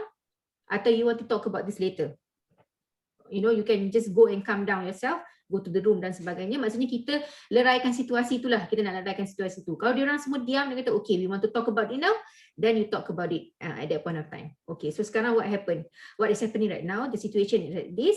Okay, abang nak apa? Adik nak apa? Kakak nak apa dan sebagainya. So kita jadi macam from the role kita tu sebagai ibu bapa yang terlalu berautoriti dan sebagainya, ataupun kita rasa pada masa tu kita yang berkuasa, kita boleh marah dan sebagainya, tukar role tu kepada negotiator pada masa tu. Tukar role kita kepada intermediary. Jadi kita boleh nampak situasi dengan lebih rasional lah, lebih orang kata apa, clear. You boleh nampak situasi dengan boleh clear. Boleh fikir. Sebab kalau you masih dalam meletakkan diri you sebagai role authority, you sebagai ibu bapa, kalau you cakap apa, kalau diam kena diam, dia akan memang anak-anak akan rebel lagi, anak-anak akan fight benda tu. Sebab pada dia, kita tengah fight dia. Jadi calm yourself down first. Itu yang first. So if you cannot, maksudnya pada masa tu memang anda tahu anda memang tengah marah sangat-sangat dan memang tak boleh kontrol situasi, dan anda tahu bila anda bercakap anda akan maki hamun dan sebagainya, akan naik tangan dan sebagainya. Jadi stop. You have to calm down first. So cakap dekat anak-anak, okay, ibu have to go to the room sekejap for 5 minutes. I'll come back later. So you excuse yourself, pergi calm yourself down and then come back after 5 minutes. If they still fight, then pada masa tu at least you dah turunkan marah you tu ke level yang bawah. You dah at least tenang sikit lah untuk bercakap dan sebagainya. Dan leraikan situasi pada masa tu. Yang penting uruskan diri sendiri dahulu. Lepas tu tunjukkan emosi anda juga sebenarnya. In a way, katakanlah ini dalam situasi yang contohnya anda sedih dan sebagainya kan. Bila anda sedih dan anak tanya, anak datang, okay, mama kenapa you macam stres sangat ataupun you sedih ke apa ke? Pada masa tu, tuan-puan nak tunjukkan macam mana sebenarnya tuan-puan nak reach out. Macam tu. Kita bila anak datang kan, mama stres ke, ni you kan cakap, tak ada apalah. Siap tolak anak tu. Tak ada apalah, pergilah main, tak ada apa. So actually kita nak amalkan satu praktis di mana pada masa ni adalah opportunity sebenarnya. Bila anak datang pada kita tanya, masa ni kita kata, okay, kakak, yes, mama tengah stres and mama need a hug. Hak ni kan sangat powerful tau tuan-puan. Jadi saya sarankan buat benda ni. Hak. So tunjukkan masa tu, okay, dia kata I need a hug. Bila you say, you kata you need something from your child, dia akan, that is a big thing tau for the child sebenarnya. Because selama ni kita yang nak everything from her ataupun from him. We want you to do your schoolwork, we want you to be a good person, we want you to score dan sebagainya. We want you, we need you to do this. So pada ketika kita dalam keadaan yang vulnerable kan, kita dalam stres dan sebagainya, pada masa tu kita reach out kat dia, kata I need a hug. Dia akan rasa macam, Masya Allah, rupanya mak aku ni ada emotion. Macam rupanya mak aku ni memerlukan aku juga sebenarnya. Jadi masa tu adalah masa yang sangat sesuai untuk kita tunjukkan bagaimana. Maksudnya bagaimana tu apa? Ialah kita tunjuk kita ada emosi, kita ada hak untuk jadi stres, kita ada hak untuk menangis, kita ada hak untuk jadi marah atau sedih dan sebagainya. Dan hak-hak kita tu perlu juga direspek oleh anak. Jadi ini cara mama. Mama reach out to you, mama need a hug. So bila dia hug tu, secara scientifically lah sebenarnya praktis untuk hug tu, hati kita dekat dengan hati dia. Bila hati kita dekat dengan hati dia, there's a powerful connection tau scientifically yang akan menyebabkan kita punya heart rate pada masa tu, katalah kita tengah marah, dia akan turun. Katalah kita tengah sedih, bawah, down sangat, dia akan naik balik ke neutral. Itu power, heart to heart tu. So that's what happened. Okay, lepas tu tunjukkan pada anak. So dalam kita bersembang pasal pengurusan sabar, ada dua juga benda yang ayah nak ketengahkan yang nak kita fikirkan sama-sama juga. Adakah cukup setakat kita bersabar sahaja? Maksudnya bila something happen, kita sabar, kita tenangkan keadaan dan sebagainya. Is that enough? Is that enough? So apa saja pun parenting ni kena ada follow up. Maksudnya dia tak berhenti setakat sabar saja. Kita sabar, kita dah calm down and that's it ke? Benda tu kita biarkan saja lepas tu. Tak, dia kena ada follow up. Follow up ni maksudnya apa? Bila selesai kejadian tersebut, di pada masa lain yang di mana kita lebih tenang dan anak lebih tenang, pada masa tu kita kena korek balik pengalaman tu. Kita kena keluarkan balik what happened last week contohnya. So kenapa kita nak keluarkan benda tu balik, kita nak mainkan benda tu balik ialah nombor satu, dengan story, dengan experience, benda tu dalam kita diceritakan dalam keadaan yang tenang, benda tu mampu memberi opportunity untuk kedua-dua pihak belajar. Si ibu bapa belajar apa yang telah terjadi dan apa kesan dia, dan anak pula belajar apa yang terjadi, apa yang kesan dia, apa yang patut buat, apa yang tak patut buat selepas ini. You know, apakah tindakan yang telah upset mak ayah punya perasaan dan apa tindakan yang sakitkan anak-anak. Contohnya kita pukul ke apa kan. So you have to retalk balik benda ni sebenarnya, this experience ni. Untuk apa? Supaya benda tu selesai, habis. Anak tak simpan perasaan. Kadang-kadang kita sabar, yes kita sabar, tapi kita tak talk dah benda tu, kita biar benda tu berlalu macam tu je. You know, sometimes kita terlupa nak cakap minta maaf dekat anak, sometimes kita tak, you know, kita tak menghargai mungkin perasaan anak-anak yang datang nak pujuk kita tapi kita tolak dia ke tepi, you know, this kinds of thing. Jadi bila kita ada masa yang tenang, duduk bincang balik benda ni, what happened, and I appreciate apa yang you buat, you datang, ibu minta maaf, ibu tolak you. Sebab pada masa tu ibu rasa macam ibu tak perlukan pertolongan, ibu rasa ibu kuat, tapi sebenarnya tak. So it's bermain dengan feelings tau. So bila you main dengan feeling, effect dia sangat hebat. Yang tu satu benda. So itu nombor satu, kita nak kena fikirkan bila dah ada sabar, kena ada follow up selepas itu.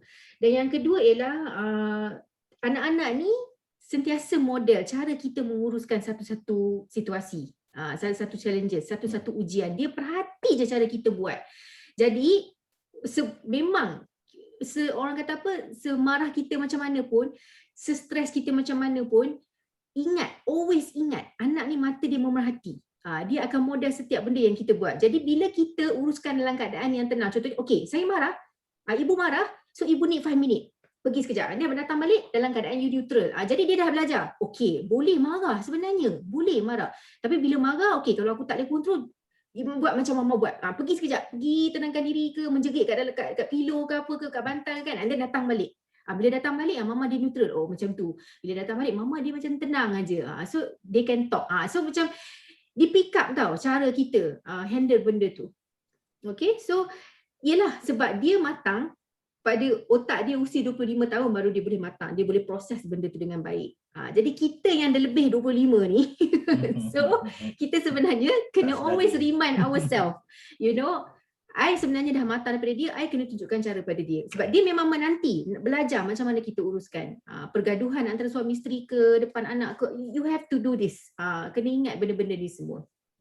Okay, so itu daripada steps lah yang ayah boleh sharekan sikit. Jadi kita pun dah 10.30 dah sebenarnya. Okey, ayah saja nak menjawab Puan Hamsiah sini. Okey. Puan Hamsiah dia menulis tentang di chat box, tuan-tuan pun boleh baca sendiri kan. Saja nak respon kepada Puan Hamsiah. Number one, very good. Anak tu communicate dengan kita walaupun dia kata you broke my heart. Pedih kita nak dengar, memang our heart pun akan break sekali kan. Ceritanya alhamdulillah dia telah berkomunikasi dengan ibunya walaupun dengan tulisan. At least Puan Hamsiah, dia telah communicate dengan anda, which is good, daripada dia pergi cakap dengan orang lain. At least dia nak, itu tandanya dia tengah open communication dengan Puan.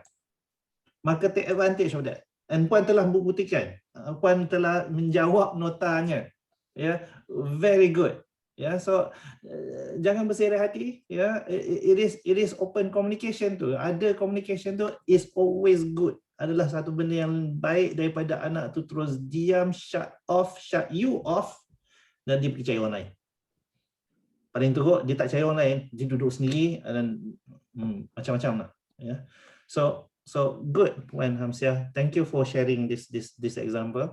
Ya, komunikasi itu tak semestinya bercakap, tetapi hantar note antara satu sama lain pun ya kita masih berkomunikasi. Dalam masa yang sama kita dapat uruskan diri kita dan anak kita secara tertib, ya, secara beradab. Terima kasih. Ya, Kak Ita. Okey, Kak Ita dah berapa kali ikuti saya punya modul sabar ni. Dah beberapa kali lah, dan bila ayah add dengan ayah punya modul, this module is so awesome, sangat-sangat awesome, sebab immediately Kak Ita buka Quran dan Kak Ita nampak you telah berpegang kepada pesanan Imam Ghazali 777. The first 7 years adalah kasih sayang, the next 7 years adalah disiplin, and dah masa dia dah umur after 14 is berkawan. So bila kita apply, because the respect, the R there, kita dah letak respect pada anak tu. Waktu 7 years tu memang kita mesau layan macam raja. Because dia masuk dekat umur tu dia perlukan kita punya all the touch and the kesayang and the all the sentiment values kan. Bila dia dah besar tu, dia sekolah rendah tu memang kena disiplin, and you have to start early lah. Dan bila dah besar, dah remaja, memang kena jadi kawan, tak boleh jadi lawan. Bila lawan itu jadi tu, dia akan cari kawan lain. So bila you punya SABR tu memang sangat relate to surah Al-Luqman. Surah Al-Luqman 17, 18, 19. Sebab bila you kata shut up tu maksudnya jangan, tak boleh jerit. Dalam surah Al-Luqman dah kata ayat 19 kata kena lunakkan suara. So arahan Allah tu kita kena ikut. There's no way, yang saya pernah buat dulu, kita jerit, kita marah, kita label, kita ungkit, kita bandingkan, kita blame game, nonsense. Semua tu tak jadi. And saya dah rasa semua itu. Bila kita dah tambah tua, anak kita tambah besar, dulu Umi lain, sekarang lain. Because dulu kita pegang tahap berdiri apa, kita tak pegang Quran. Bila kita tambah pandai, pengalaman kita and children see what we do. Dan kenapa kita kena terus sabar tu, break the pattern, whatever yang listed, sebab kita tak boleh sombong. Because kita, anak itu amanah.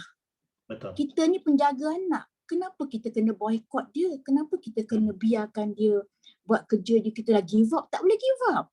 Anak main game, kalau kita give up, lagilah dia suka. Kan, jadi tak boleh. And then Reza kata break the pattern dengan sedekah tu, maksudnya kita adalah amanah. Bila kita I think sedekah tu kena diamalkan selalulah, sebab kita not perfect kan.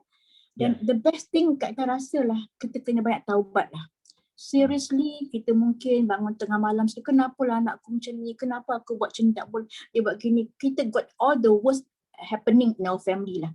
Tapi Allah sajalah yang boleh melunakkan hati mereka. Kita kena lunak dulu. Seriously, because pengalaman kita, our child will come back to us. Kita yang melahirkan anak itu, macam mana buruk pun anak kita, dia tetap anak kita. So jangan putus doa, jangan putus doa, jangan putus kasih.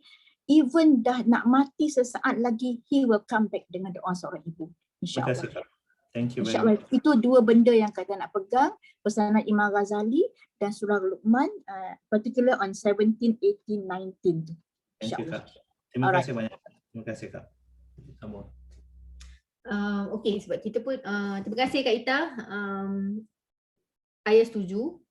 Kita pun dah 10.30. Jadi setuju ni dari segi apa tu? Quran sebenarnya. Honestly from ayah, from myself, sejak adanya Aisyah, Aisyah tu sebenarnya adalah guru saya, guru sabar saya yang paling ulung lah saya kata.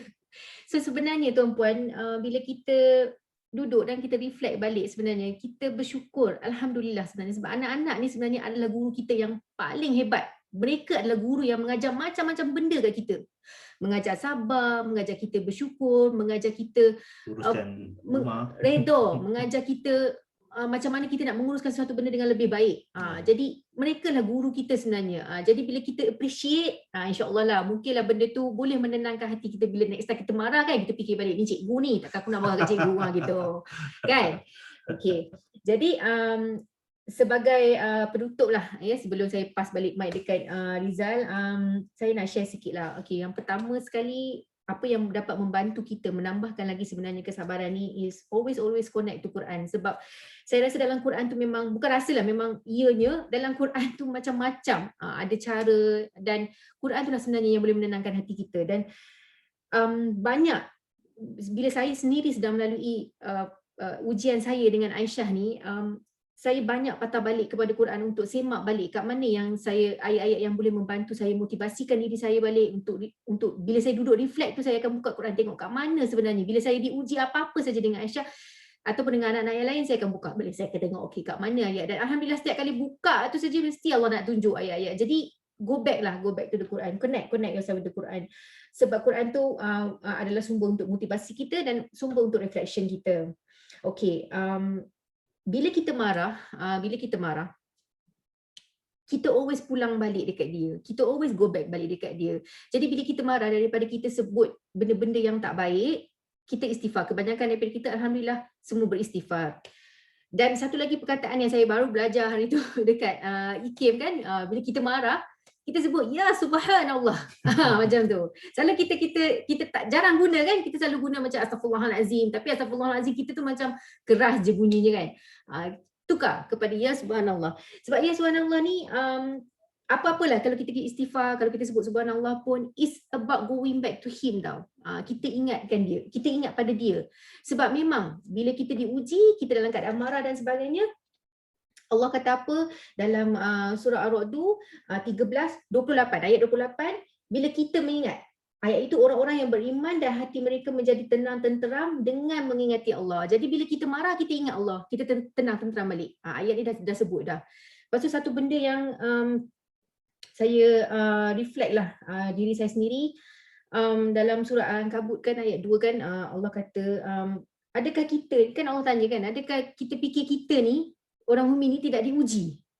Jadi apa-apa keadaan pun, anak kita buat perangai macam mana pun, it's actually ujian lah bagi kita orang mukmin ni. Jadi kena fikir macam tu. Is ujian kan. Lepas tu okey. Dan pada masa yang sama juga, bila kita dah sebut ya subhanallah tu, kita dah balik kepada Allah, amalkanlah sikit doa-doa yang kita ambil daripada Quran. Contohnya macam ada satu surah 23, surah Al-Mu'minun ayat 97. Boleh tuan-puan kalau nak tulis nota, nak ambil ke surah 23 ayat 97 Al-Mu'minun dalam muka surat 348. Kita memohon perlindungan daripada syaitan. Daripada ataupun yang paling ringkasnya kita asatizah biasa je lah kan. Auzubillah minasyaitonirrajim, yang tu. So benda-benda yang kita boleh amalkan. Lepas tu bagi saya sendiri pun, bila saya dah, lepas saya marah tu, saya calm down tu, saya always ingatkan diri saya, zikir Nabi Yunus kan, la ilaha illa anta subhanaka inni kuntu minaz zalimin. Sebenarnya kita ni menzalimi diri kita sendiri sebenarnya. Daripada banyak perkongsian tuan-puan parents tadi yang kat sini dengan apa yang Riza kongsikan balik, inilah antara benda-bendanya. Sebenarnya apa yang jadi itu adalah pilihan kita sendiri. Kita marah is from us actually. Dan apabila kita dapat efek daripada kita marah tu, mungkin anak kita marah balik kat kita ke, ataupun anak kita menjauhkan diri daripada kita, it is because of kita punya choice tu. It is because kita menzalimi diri kita sendiri. Allah tu Maha Pemurah, bagi kita ujian, bagi kita rahmat untuk kita tengok benda tu daripada sisi yang lain, tapi kita pilih untuk beri reaksi, bukan beri respon. Jadi itulah kita kena terima benda tu. Dan so far itu yang bagi pihak saya, always go back to the Quran sebagai reflection diri, sebagai motivasi diri. Kita nak belajar untuk maafkan diri sendiri, semuanya ada di Quran. Jadi InsyaAllah saya rasa Riza mungkin ada ni ke terakhir, benda terakhir nak cakap tu? Just one. Bila kita bertemakan Quran kan, surah Yusuf is usually always talking about parents and parenting. Parenting skill is in surah Yusuf. Tema about parenting is surah Yusuf. And the start of surah Yusuf is Alif Lam Ra. And you don't know the meaning. We don't. Allah lebih tahu apa meaning Alif Lam Ra kan. So that's the learning sebenarnya. Kita sebagai parents ni, we don't know what we're doing sebenarnya. we always have to refer. Always have to rujuk. We always have to anchor ourselves back to Allah for guidance, for lessons, for direction. Yeah. So if we don't, we'll forever be testing, trying, checking it out, and Allah will show you the way. Yeah, that's from me. Yeah, that's from us, Tuan-Tuan Puan. Thank you very much for being in the Parent Forum malam ni. Terima kasih banyak-banyak kerana berada di sini. Terima kasih kerana berkongsi. Kita nak belajar lagi dan kita akan belajar lagi Ahad depan. InsyaAllah we have a new topic coming out Ahad depan. Please kongsikan dengan kawan-kawan pembelajaran anda dalam sesi malam ni. Ya, video malam ni akan keluar di Take Charge Parents punya YouTube dengan Take Charge Parents punya Facebook page. InsyaAllah by tonight akan keluar. Tolong kongsikan, ajak kawan-kawan untuk masuk. Kepada mereka yang tuan-tuan perempuan yang berada di sini malam ni, sekiranya anda dapat pembelajaran, tunjuk thumbs up. Alhamdulillah, thank you very much. Saya nak sangat belajar daripada Sayuti kepada ramai-ramai orang di sini. Sayuti adalah orang yang paling sabar. So I nak belajar. Satu hari nanti kita satu masa khusus untuk macam mana nak uruskan anak-anak special ni. Dan saya nak belajar sangat daripada Tuan Sayuti kita di Terengganu tu. Yeah. Alright, dari kami, thank you very much. Terima kasih banyak-banyak. Kita jumpa lagi. Assalamualaikum. Terima kasih Izal. Thank you. Thank you. Thank you. Thank you, Rizal. Thank you, everybody. Thank you, Kak Ita. Okay, Assalamualaikum. Thank you, Mr. Rizal. Thank you, Chief Rizal. Dah jom. Thank you so much Tuan Rizal dan Puan Aya. Assalamualaikum. Assalamualaikum. Salah budak ni. Salah. My teacher so malu to hug me in front of the camera. Jangan malu. He said botak, but he know. He said, oh, Cikgu Rizal, he said. Yeah, I'm botak also. We're in the same group. Salam. Salam.